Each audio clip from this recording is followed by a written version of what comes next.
In this video, we will discuss some additional topics related to batch processing with arcpy.List methods. We'll go over some common mistakes in batch processing, look through some additional batch processing examples, and discuss the ListFields method. Then we'll do some preliminary work with the debugger, stepping through the code, because this starts to become very useful when you're working with batch processing. Remember that batch processing groups sequences of steps together that need to be repeated on a group of items or a batch. So in batch geoprocessing with the arcpy.List methods, the batch of items is a set of data files that are found when using the arcpy.List method. The first thing you want to do is get that list of files, and then you can perform the batch processing on each file. Setting up the workspace, the listing of the items is going to come outside of the loop. You're going to place any geoprocessing commands that you want to do on each of the files inside of a for loop or a while loop. If your geoprocessing steps are such that they create output files, you need to update that file name inside of the loop. If you only set that file name up outside the loop, you'll get the same name for all the outputs, which will mean they may be getting overwritten. A useful pattern to follow is this in the pseudocode here. You get your batch of items, you get a list of data elements, whether it's fields, files, workspaces, and so forth. And then for each item in the list, you have an indented set of steps, which include setting the output file name and calling geoprocessing tools.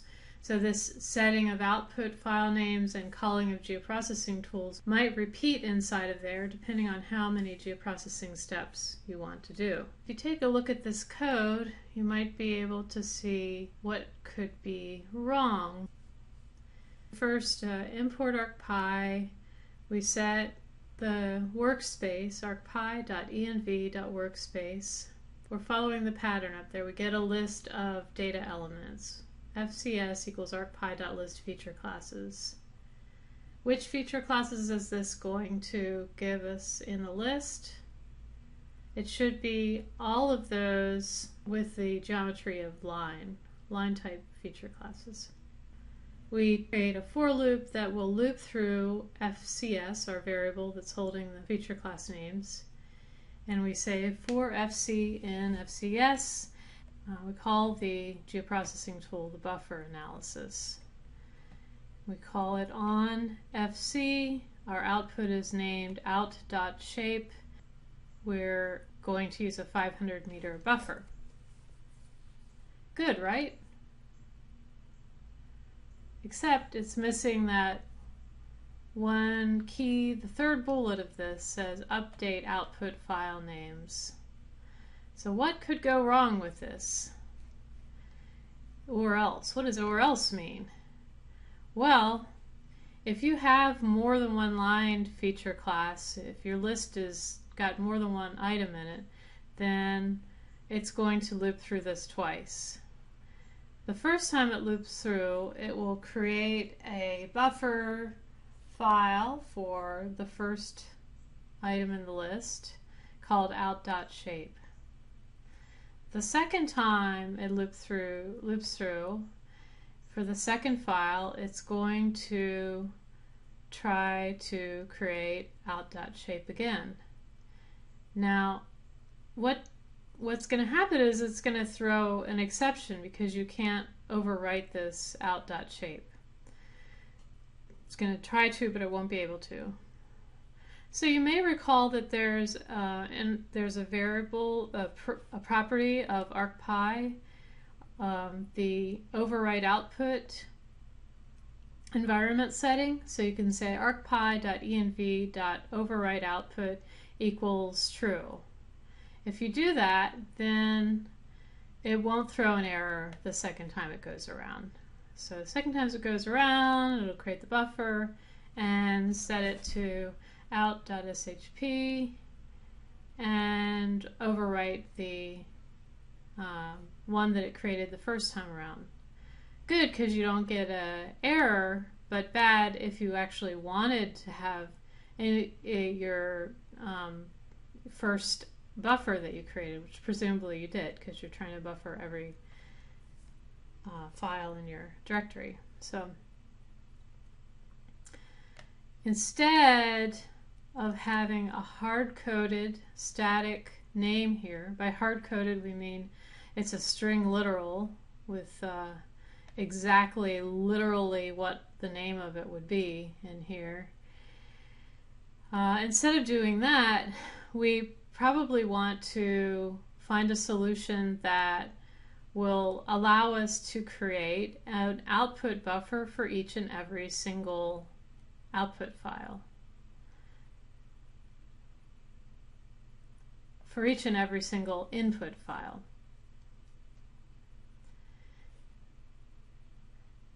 So how can we go about doing that? What can we use that would change every single time we go through the loop? You might be thinking, oh, I can use a counter. So I could have, because we did examples like that when we were going over the while loops. You'd have out 1, out 2, out 3, and so forth.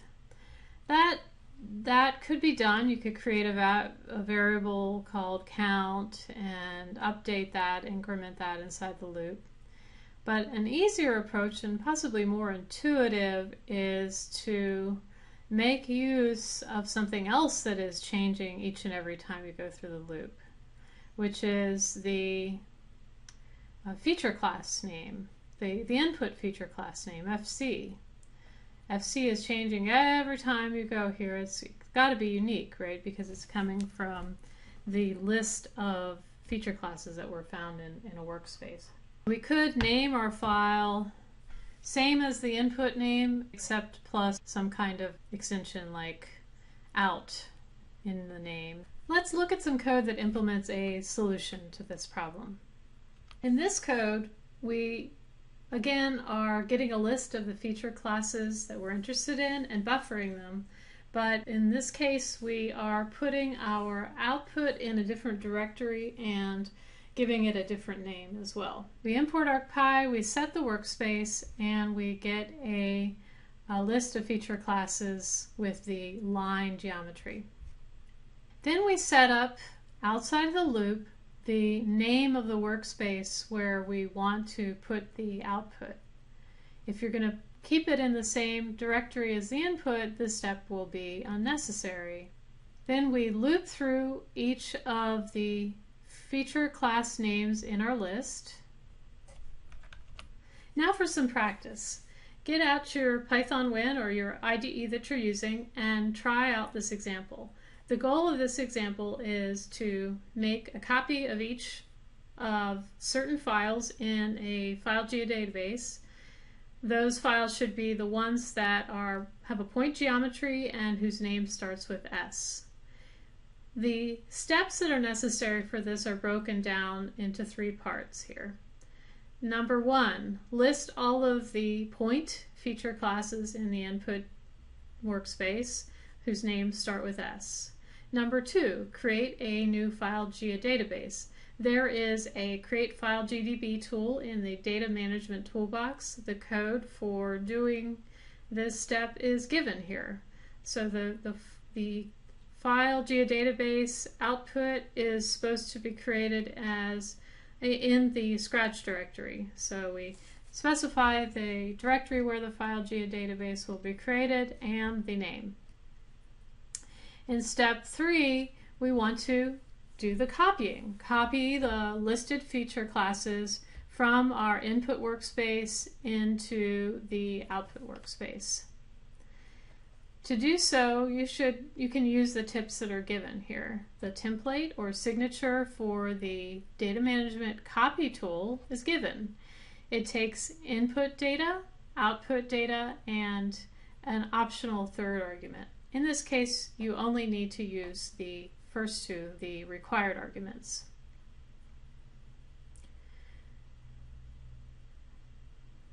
The output data must have a dynamic name that changes each time you loop. So that means you're going to have to use something that is changing inside the loop as the name. In this case, we're copying data as a backup to another file geodatabase. So in fact, we don't even want to change the name of the data like we did in the previous example. We do want to change the output workspace of the data. The third hint here shows you how to do that. Note that file geodatabases are treated in the same way as folders, in the sense that they have to have a slash after their name and before the feature class name. So if you set your workspace as C just by scratch out.gdb and your feature class name is ABC, then you want to set your destination or your full path file output name as dest workspace plus slash plus feature class name, and that'll give you the path that you need. Go ahead and write a full script to do this. There's data in tester.gdb. Once you've got your script running, check your results in Arc catalog and see that you've created out.gdb and see that it has those few files that are line, type, and start with S. Pause the video right now to then get started. The solution will be on the next slide. The solution for list and copy starts in the standard way. We import arcpy and set our environment setting for the workspace. Then we list the feature classes that start with S. We use that S asterisk to specify that, and that are of point type geometry. We use the all caps, which is shown in the documentation. Currently this is not case sensitive though. Then we want to create the output workspace that we're going to use, so we call create file GDB, and we do that exactly as was specified in the instructions, which was to create that in the Scratch workspace and name it out.gdb. We're storing the result object returned by this call, and that will contain the name of the file geodatabase that it created. Then we use the result object method getOutput to get that full path file name from the result object. This is not absolutely necessary. It's just another way of doing the same thing that we could have done with setting the variable name with hard coding. All that list feature classes and create the file GDB. Now the rest of it is really step 3, is loop through the feature classes that we've listed and do the copying. So inside of this loop we're going to need to create that unique output name. So it's going to have to use FC in the name. And in fact, we just want to create a copy, so we're going to make the name FC. But it will need to have a different path, so we're going to prepend that path. Like we discussed, the destination workspace plus slash plus FC. And then we can call the copy data management tool, and looks like we're copying that into, not into backup, but into the destination workspace that we set up here. So that is the full script that we would need to accommodate that. So slightly different from the buffer example, because we did not need to rename the files since we're simply making a copy of them. We're not actually changing the data, and it wouldn't make sense necessarily to need to change those file names. A scenario where we might want to change those file names is if we were making that backup copy in the same file geodatabase. We would need to create different file names to write them there. Now we'll move on to another example, a slightly more complex batch processing example, which is going to do multiple steps on each file and then combine the results with an intersection. The goal of Table Lister is create shapefiles from XY tables, connect the points in the tables. It's going to be creating line files, then find the intersection of the lines that it creates. Assumes that the train stations are connected by direct routes. So we make points out of the stations and then we connect them with lines, then find the intersection of those lines. Start with our standard imports, setting our workspace. Here we use the environment setting that allows you to overwrite output. Then arcpy.List tables is specifying that tables that the names start with stations that are dbase. That'll list the independent dbase files in the workspace. Our workspace is going to be set with an argument. For example, we can use this workspace, which has some files in it that we can use for testing because their names start with stations and their type is dbase. On line 11, we create a variable that we're going to be using inside the loop. Let's come back to that in a moment. One thing that when you're writing batch processing, it's good to figure out what actually needs to be repeated and what kinds of things can be done outside of the loop. For example, almost always you can keep the setting of the workspace outside of the loop. One exception that you'll see in the future is if you're walking down through subdirectories, you may want to change that workspace as you go.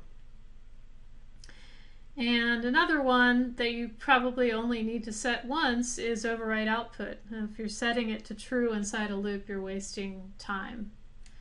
And certainly, if you're listing tables only once, you want to just do that before the loop.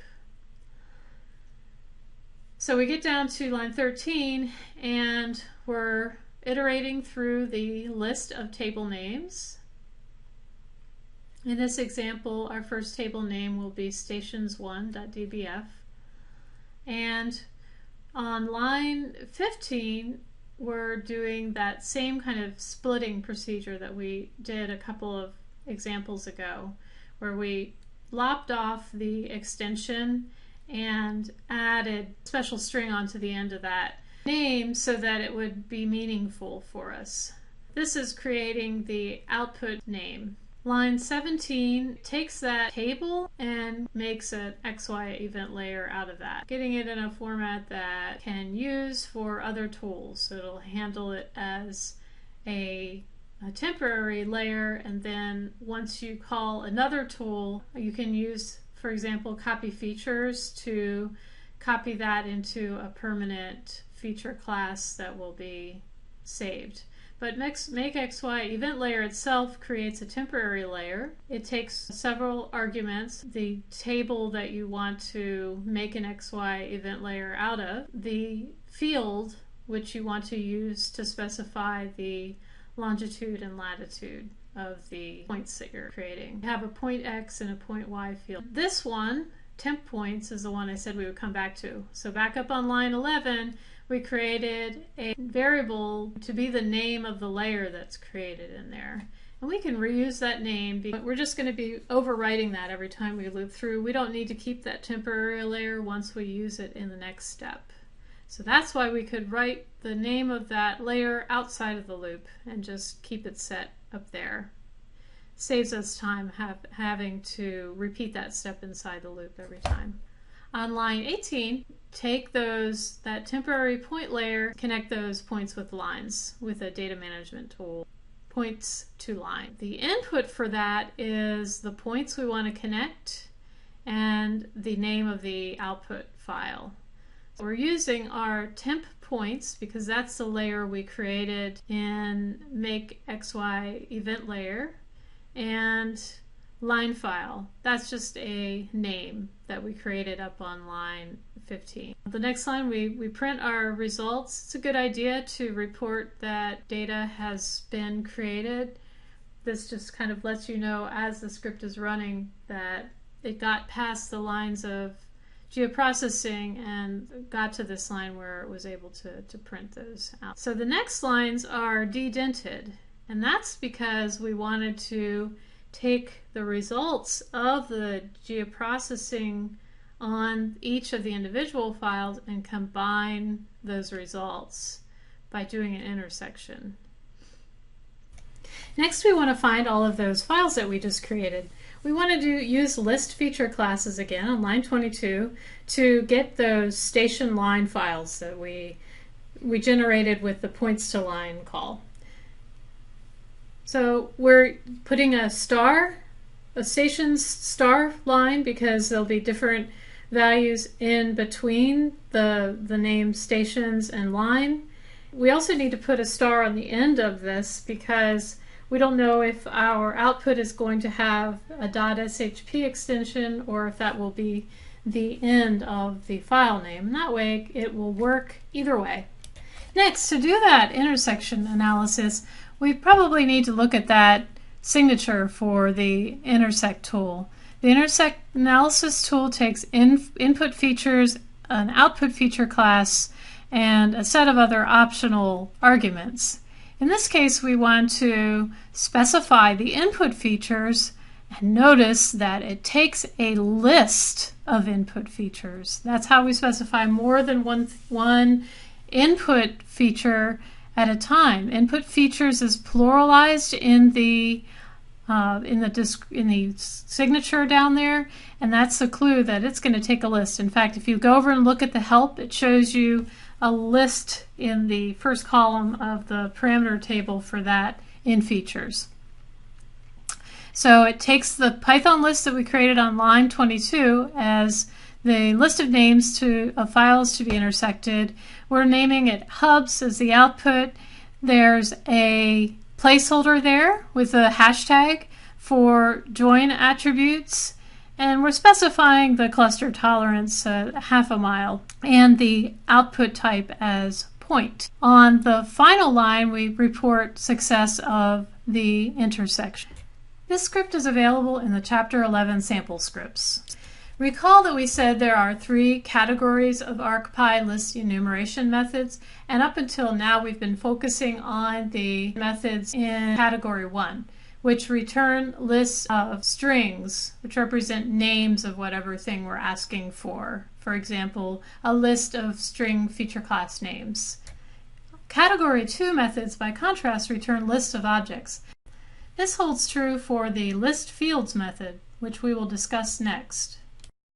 In fact, there are 2 differences when working with category 2 methods that aren't there for category 1 methods. The first one, as we mentioned, is that they return lists of objects. In the case of ListFields, for example, it returns a set of field objects, and those objects have a set of properties: alias name, base name, domain, and so forth. The other difference is that they have a required argument. The other methods that we were working with, you could just use empty parentheses and call them without any parameters passed in, but this has a required parameter, a data set. That's because this is specific to one data set as opposed to the other ones, which are just looking at your workspace. You had to set your workspace before you use those. In this case, you have to pass in the data set that you want the field names for.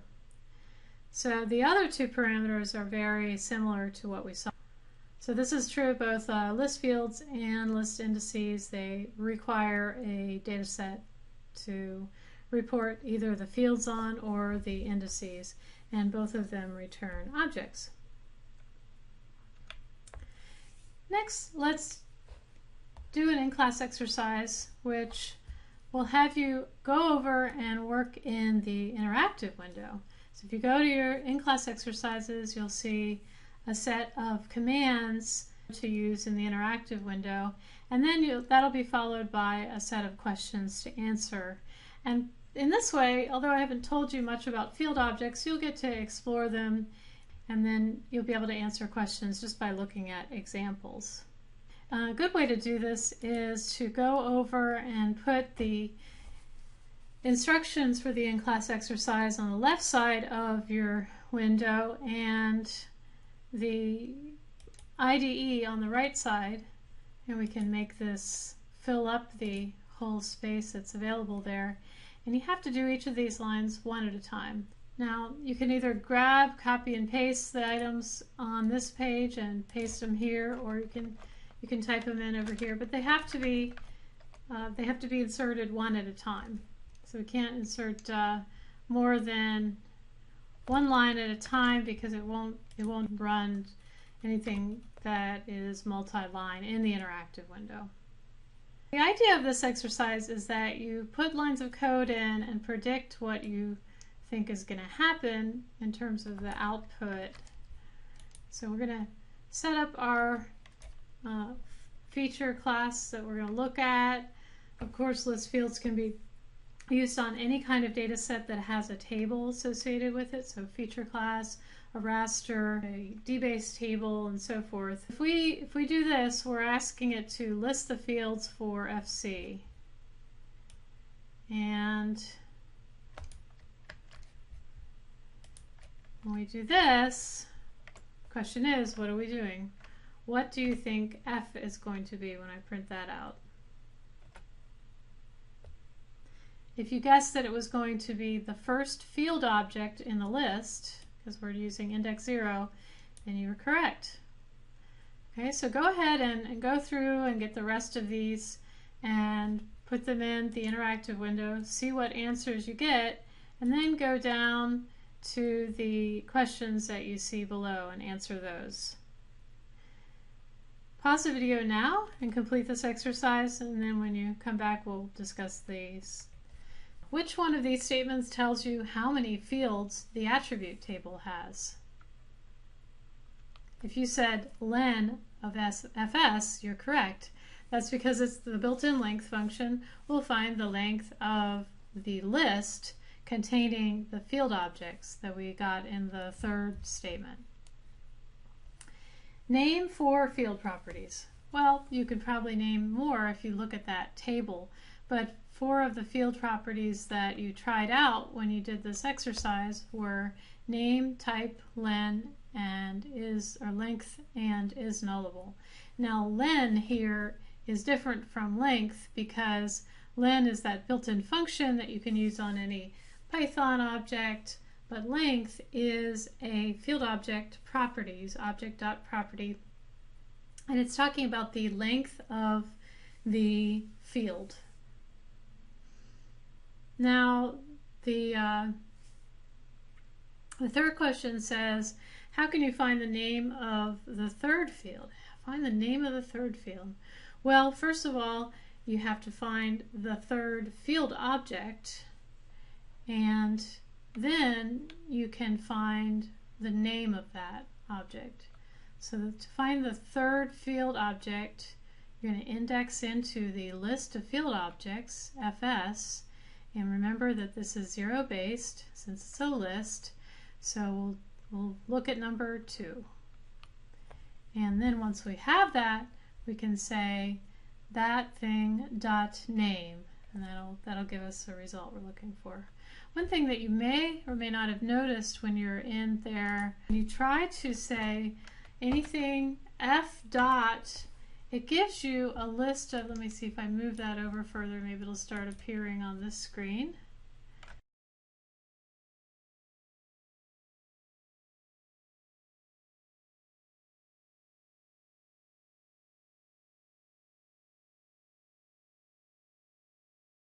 Use the arrows to roll down, and you can say tab to select any of those that you see in the list, whichever one you're highlighting at the time that you select the tab.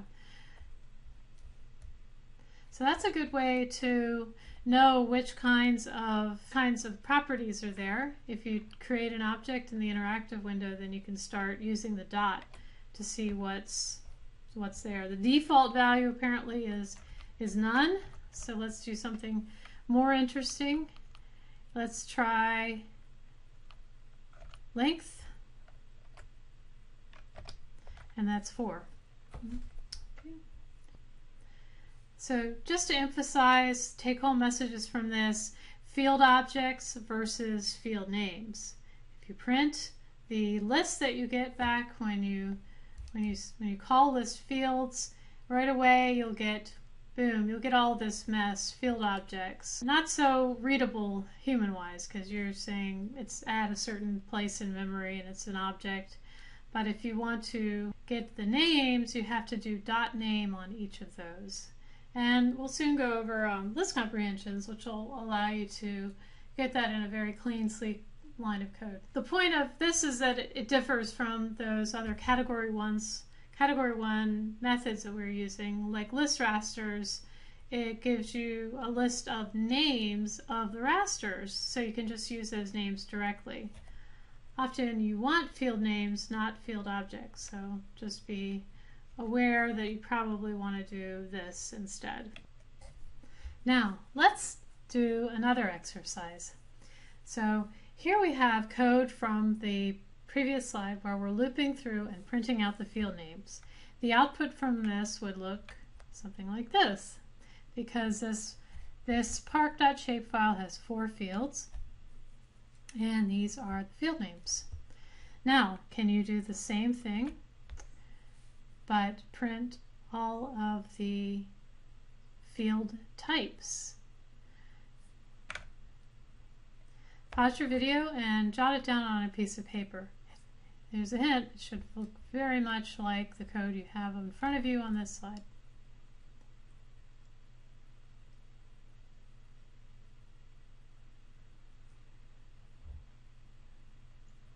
Okay, spoiler alert.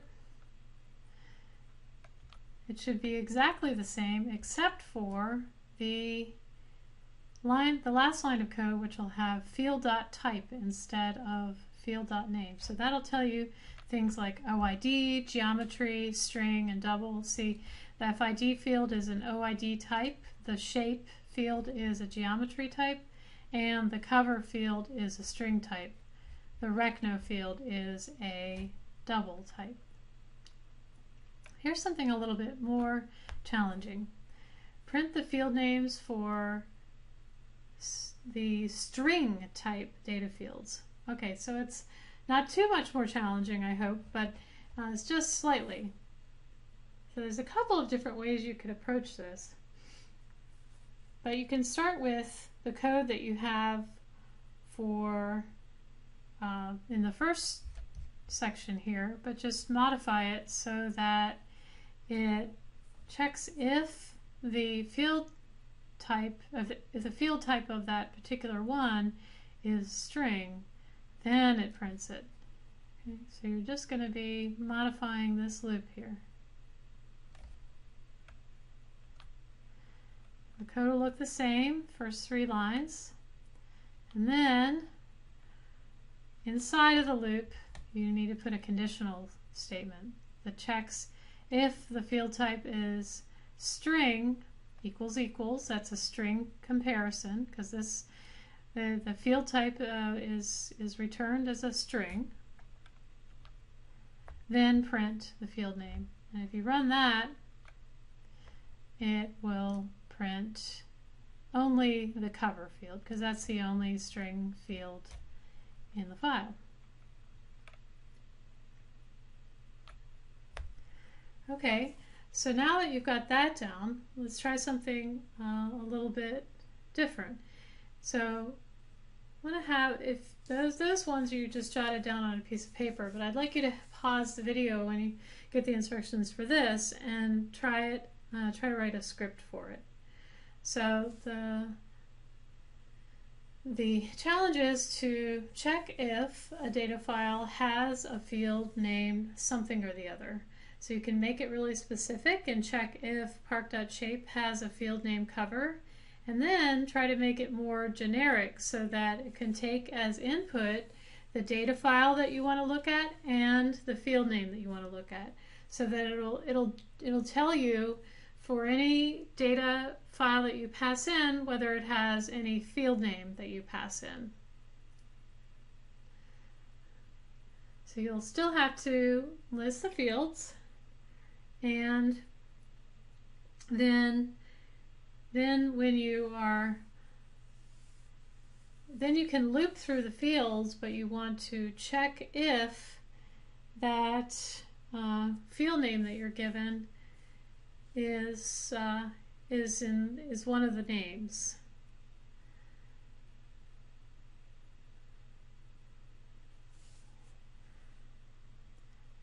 So pause the video and then resume it, and we'll go over the solutions for this.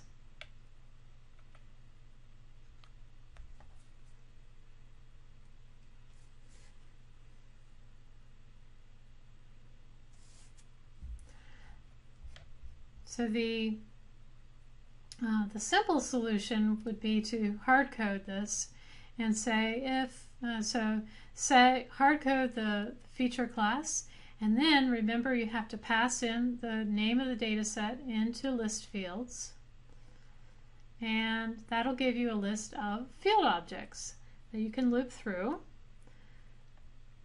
and then you can just check if the current name is cover, and if so, you can print it out. The second solution that's shown here is the technique if you want to get a little bit fancier. Maybe you did a variation on this. You can take in two arguments, the data set that you want to work on and the name of the field that you want to test for. Then the code is the same. We list the fields, and then we actually create a flag that we can turn on and off. So remember, Python has those built-in constants, true and false, and we can set a Boolean, a true or false variable, which we'll call found. We'll start it out as false. In other words, the default is that cover or whatever field you're looking for, that name is not found in the list of names. So then we're going to loop again for each field in the fields, and then we're making this even more generic in that we lowercase the name of the field and lowercase the name of the field name that the user passed in to look for. That way it's case insensitive. If we're comparing the lowercase version of the field name to the lowercase version of the user argument, that means if even if there's different capitalization in what they pass in and it's found, it will still be flagged. So if those two match, we print out, and we're using a string formatting statement here so that we can pass in that name that the user passed in. So our print statement will say field blah blah found if the person passes in blah blah. And then we're setting our flag to true in this case. So if it ever goes inside the conditional, that flag is going to be true. But if it doesn't go into the conditional, it's still going to remain false, which means that when it gets to line 15, if not found will be evaluated as true. Not false is the same as true. So if that is not found, then we will print out that the field that the user asked about was not found. Now let's spend some time looking at how to use the debugger in Python Win. Notice that when you have recently had a file open, the file is here, so that's convenient. Now let's do some things to change this a little bit.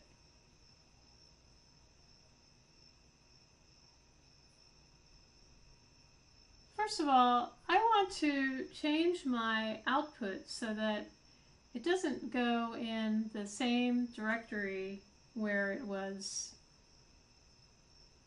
wherever the input came from. So our workspace, we're going to set that to the trains directory, because we know we have some files that will pass our list tables tests conditions there. And suppose we want to send this output to a directory, say, let's set an output directory.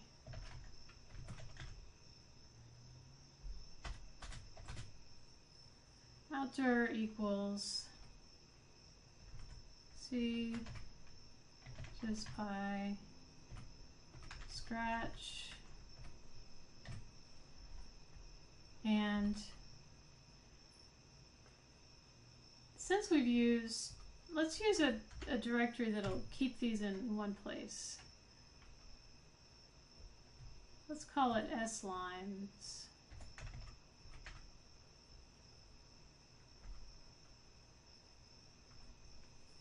So now,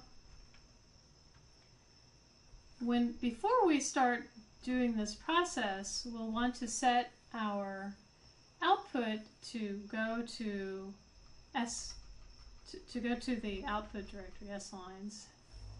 In fact, I'll make life a little bit easier and just put a backslash at the end of this. Then we can just say outdir plus, and that's where they will reside.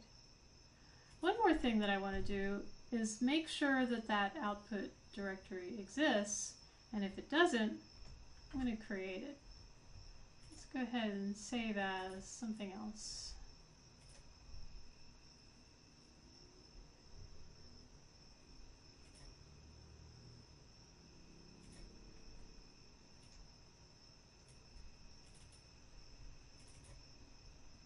Let's save this one here. Now, in order to make sure our output directory exists, we can use a conditional statement.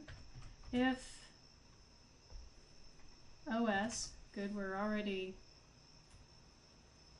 importing that, although we probably, yeah, we're using it down here. So os.path.exists, and then it takes the, oops, yeah, so now it's giving me a prompt. os.path.exists outdir. If that exists, we are fine. It already exists. But what we really want to know is, does it not exist? So if not os.path.exists, then we need to take an action. So if it doesn't exist, we're going to use os.path.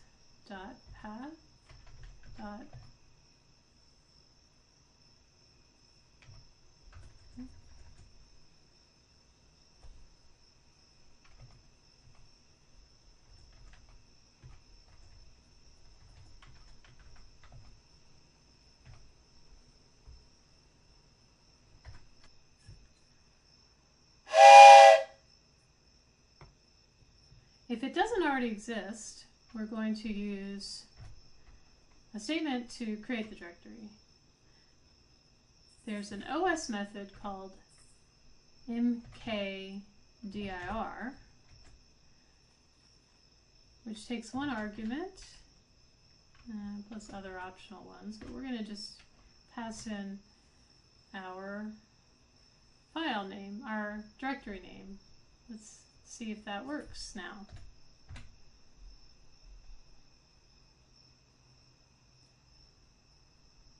So we'll just test that part of the code using the debugger. To use the debugger, use the View Toolbars Debugging, and that turns on the debugging tool. Then you can simply start stepping through your code. It's taking a moment because it's got to import arcpy, and looks like my VPN is connected, so that should come out okay.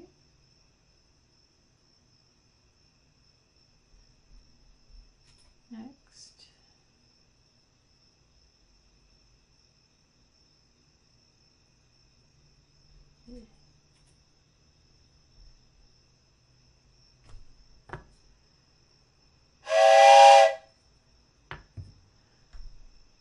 Okay, so we've turned on the debugging toolbar, and now we want to run the script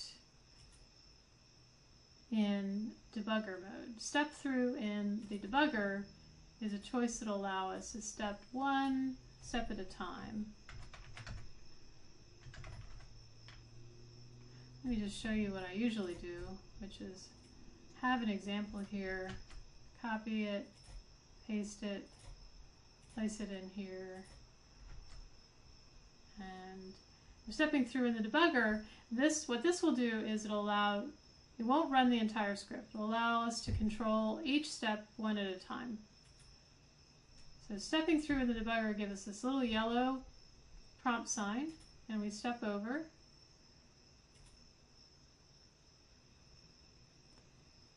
Stepping over. Now, one thing you may have noticed is this window over here on the right, which has a whole bunch of things in it. One thing you can do is watch the variables as you go through code. This is controlled by the little classes. You have it off, it's closed there. So right now, tables is undefined because we haven't run this script before. So let's step over that, and we get an update to our tables. It's got 4 items in it, this list. Next, we can set our output directory, and another thing you can do with the debug mode is put entire statements like this in there. It's false. It means that that directory doesn't exist. So it's going to make the directory for us. We can double check that.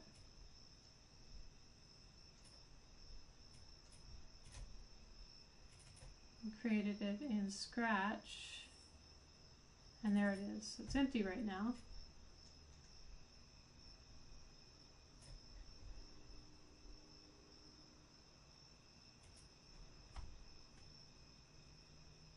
And we can step over our code. One thing that's really useful to do with this watch window is to check that the file names that you've created look like you want them to look. So it has the path that we want. We want this directory here. And this is stations line 1. We haven't added the SHP extension on there, but that's going to be okay. You need the input file to have the shapefile extension, but you don't necessarily need it on the output file.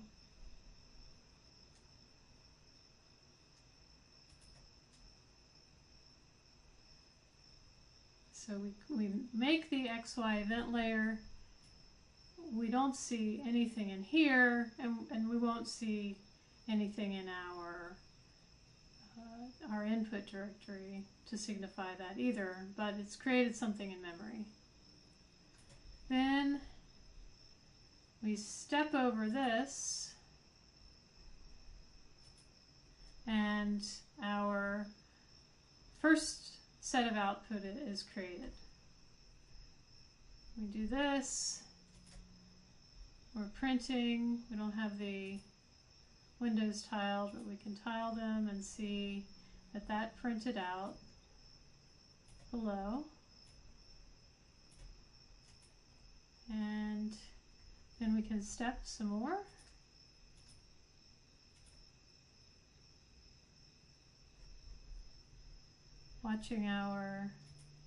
We shrink this down a little, we can watch our directory at the same time as we call these tools. I'm clicking on this button. If you perhaps mistakenly click on this button, this is the button that steps inside of functions, it's going to open an ArcGIS See, it's pointing to the points to line management method there and doing all kinds of crazy things. You can continue stepping and step out of there quickly by using the step out method. And that gets us back up to our original file. Let me just close this. You never want to change any of these files. Just leave them as is. So usually if you step into something that's not something you wrote, just step out. It might take 2 or 3 clicks to get out of it, depending on what's inside of there. So then we have, while we were doing all of that, we created our stations 2, and let's continue to step.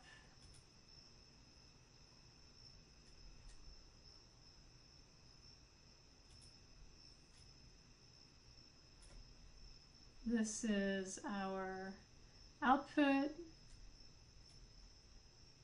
Let's roll up a little bit so we can delete that. Doesn't matter. And step, step, step, step, step. Created the third one. Created the third one. You can't see it all, but it's there. And step, step, step, step, step. Created the fourth one, and now let's look at table. Right now it's stations.dbf, and the list is, we're at the end of the list. So once we step over this line, it's not going to go back in that loop. And then we're going to get ourselves into some other interesting trouble. So, one thing you may have noticed was that I changed the output location, but I didn't change where this is looking for the list of files and where it's going to try to intersect them. So let's step over this, and line list is empty for the very reason that I said, because our workspace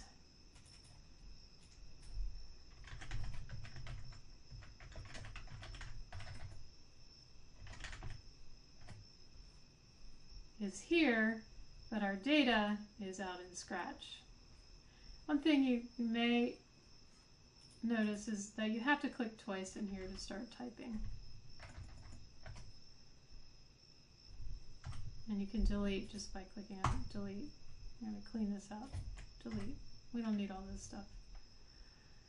Oh, it doesn't let you do that many at a time. Okay. So next, we're going to try to do an intersection on those files. I don't know what's going to happen here, but I don't think it's going to like that because we have an empty list. We're not doing an intersection on anything. Let's see what it says. Boom. Bad news. Okay, but since we were stepping through in the debugger, you have a pretty intimate understanding of what was going on already. It says input features fail to execute, parameters are not valid, input features, value is required.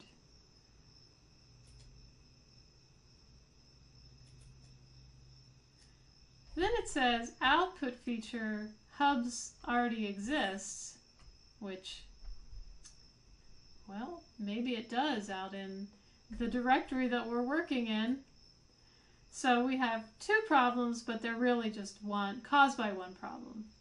How can we change this part of the code so that it's looking in the right place and doing the intersection and creating the data in the right place? Well, we can change the workspace setting at this point.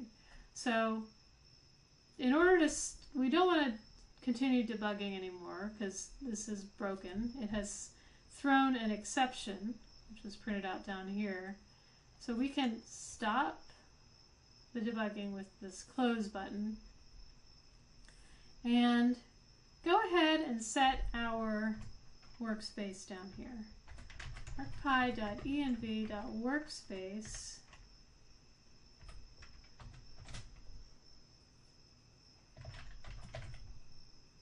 equals outer. Now, let's try it again. But you know what? We've been through all of this. We don't want to step through one at a time. Maybe we'll step through once in a loop, one at a time. But we don't want to step through everything ahead of time. Let's stop right here. So we can set what's called a breakpoint, which will allow us to run the code up to that point without stepping through individual lines. I'm going to press the run button, which will go all the way to the end if we don't have any breakpoints. But since we just set a breakpoint on line 11, it will stop there. Then I can step. Notice that it didn't go to line 12 because our output path already exists. It's true. Out path exists, outer is true. I can make this a little bit small, bigger.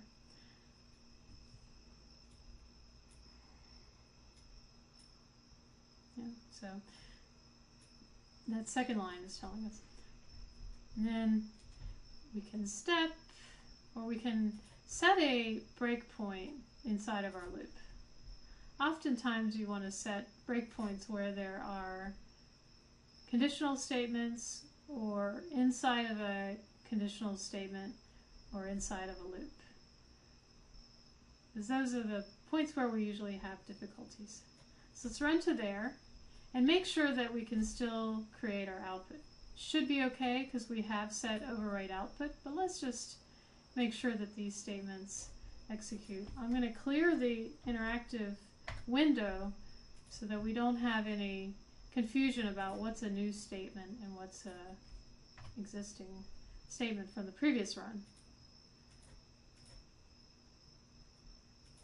Yes, success. Okay, at this point, I don't care to look at all of the rest of those steps in detail. I just want to run down and see if this part of it's working. So I turned off my breakpoint. This is a toggle situation. If I click on the line where it is, turn it on, where the cursor is, I turn it on. I can click on that line again with my cursor and click on the little hand button, which toggles the breakpoint back off again. Now I want to put a breakpoint here. And at this point, notice, because my cursor is on line 16, this is my workspace. So now I'm going to use the breakpoint so that I don't have to loop through, and do 12 more steps through there by hand. I know that code is working, so I'm going to fast forward, basically. Fast forwarded, it created all of those line files again, and now I'm down here at line 25. I step over and I get to line 26, and my workspace has updated based on what I wanted to do. So now, once I step over line 26, let's take a look at the line list. Step over, and our line list has been populated with what we want. It has the stations, and all 4 of those are in there. So that's good. And then we can go to this next line and step another time, and we'll be officially done with the debugging. It says that hubs was created there, and then it's always a good idea to use our catalog to double check everything.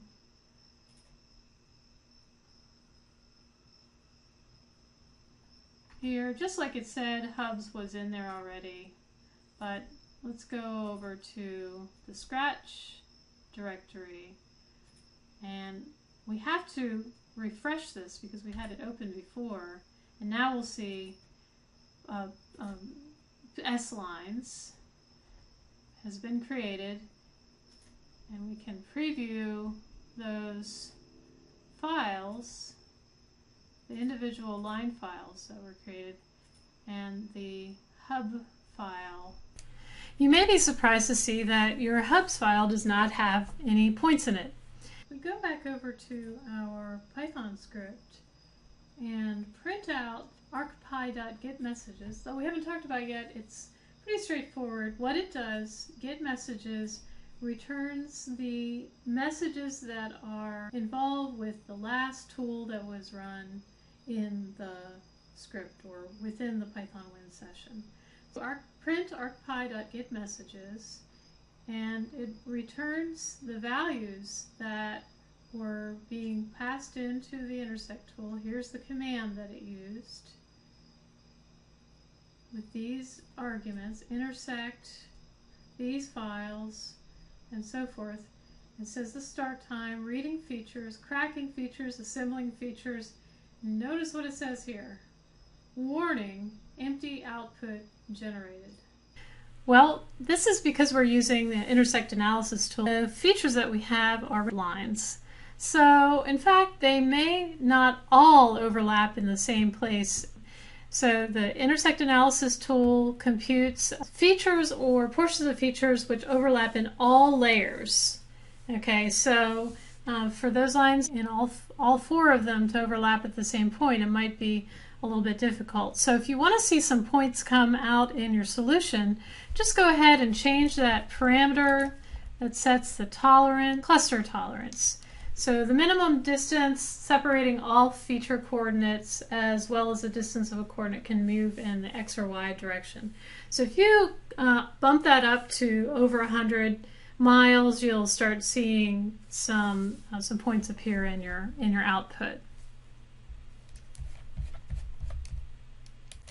Of course, this would mean these are places where all four of the line features are close to each other, but not necessarily crossing. So this means that there aren't any places where all four of the railroad tracks meet, which would probably be serendipitous.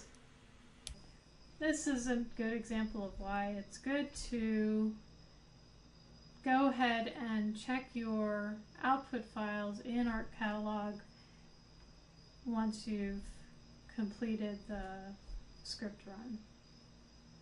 We've gotten our feet wet with bugging a little bit, stepping through the code. We used the step button to step one at a time through pieces of code, and we used the watch window and the breakpoints to stop and go, fast forward through the code. This is the end of the batch processing slides, in which we talked about the arcpy.List methods, for example, listing feature classes, rasters, and other data types, using those wildcards to select files with certain substrings in their names, and using dynamic output names within. When you're batch processing, you want to make sure that you're not using the same name over and over inside of the loop. Listing fields is slightly different than all of the other listing type of methods because it required having the user pass in the data on which you want to list fields, and it returns field objects that have to use the object.method notation to retrieve that information. And the other ones, like list feature classes, it simply needs to have the workspace set before it. If you don't set the workspace before it, it's not going to give you any return values. So you have to set that workspace up, and when it returns a list, it's a list of the names of the files that it has found. In the next discussion, we will go deeper into debugging. I want to note that there are some administrative list methods that we have not discussed during this lecture, and there's a method for listing indices. These are listed in the accompanying chapter in the book.